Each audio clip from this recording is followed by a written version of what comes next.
বাংলাদেশের মানুষ সব সময় চায় প্রতিবেশী রাষ্ট্রের লগে ভালো সম্পর্ক রাখতে। আর ভারতও দাবি করে, ভারত তো আমাদের প্রতিবেশী রাষ্ট্র, ভারতও দাবি করে বাংলাদেশের বন্ধু রাষ্ট্র।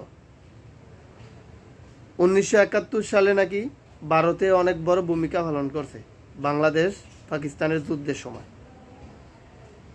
ওই যুদ্ধের সময় ইতিহাস সাক্ষী, ওই যুদ্ধের সময় পাকিস্তানে যতজন মানুষ মারছে তার চেয়ে বেশি মানুষ মারছে ভারতের তারা। এর প্রমাণ বর্তমানে কিভাবে? সীমান্তবর্তী এলাকা দিয়ে ভারত সবচেয়ে বেশি বাংলাদেশি মারে, সবচেয়ে বেশি।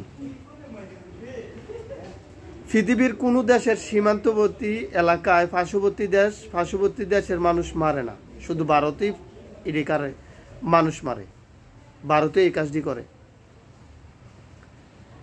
আর 1971 সালে যেই দাবি করে ভারত, ওই সময়ের পরের থেকে যে ভারত বন্ধুরাষ্ট্র দাবি করে। কিভাবে বন্ধুরাষ্ট্র?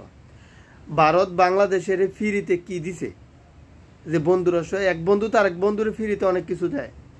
যেমন বাংলাদেশ দিছে ইলিশ মাছ, বাংলাদেশ দিছে তার এই জামদানি শাড়ি, বাংলাদেশ দিছে মিষ্টি, বাংলাদেশ ভারতের দিছে আম।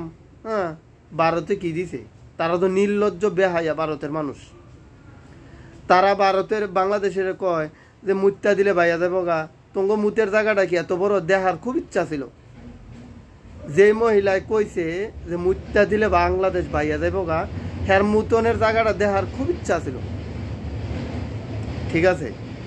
আর বাংলাদেশ নাকি হিন্দু গোপরে, বাংলাদেশের মানুষ নাকি হিন্দু গোপরে অনেক ইয়া করে, সংখ্যালঘু উপরে। ভারতের ভিতরে যে হাজার হাজার লাখ লাখ মুসলমান মারছ, জয় শ্রীরাম কইরা, বাংলাদেশ তো এটা করে নাই। যে ভগবান সাইর আল্লাহ কত করে নাইলে মাইরালাম, বাংলাদেশ তো এটা করে নাই। রাজনীতির প্রেক্ষাপটে, রাজনীতির সিস্টেমে দ্বন্দ্ব থাকতেই পারে, 1 লাখের ভিতরে 2-1টা সমস্যা থাকতেই পারে। আর তোমরা যে ডাইরেক্ট জয় শ্রীরাম নাম লয়ে লয়ে মানুষটির মারছো, দাড়ি টাইনা ছিঁড়ছ, মুরব্বী বয়স্ক মানুষ করে মারছো, গাড়ির লগে সাফাইয়া মারছো, ইডা ইয়া করে মারছো, হেডি কোনো সমস্যা নাই। ঠিক আছে, হেডি কোনো সমস্যা নাই, সমস্যা শুধু বাংলাদেশেরটা। তা আমি মনে করি কি, ভারতের অনেকগুলো মিডিয়া আছে যাগো মেন্টালিটি সমস্যা, যারা বাংলাদেশ নাম প্রচার করে তারা ইনকাম করে, তারা ফ্যামিলি চালায়। আর বর্তমানে সীমান্তবর্তী এলাকায় সবচেয়ে বেশি হায়না হয়েছে ভারতের তারা।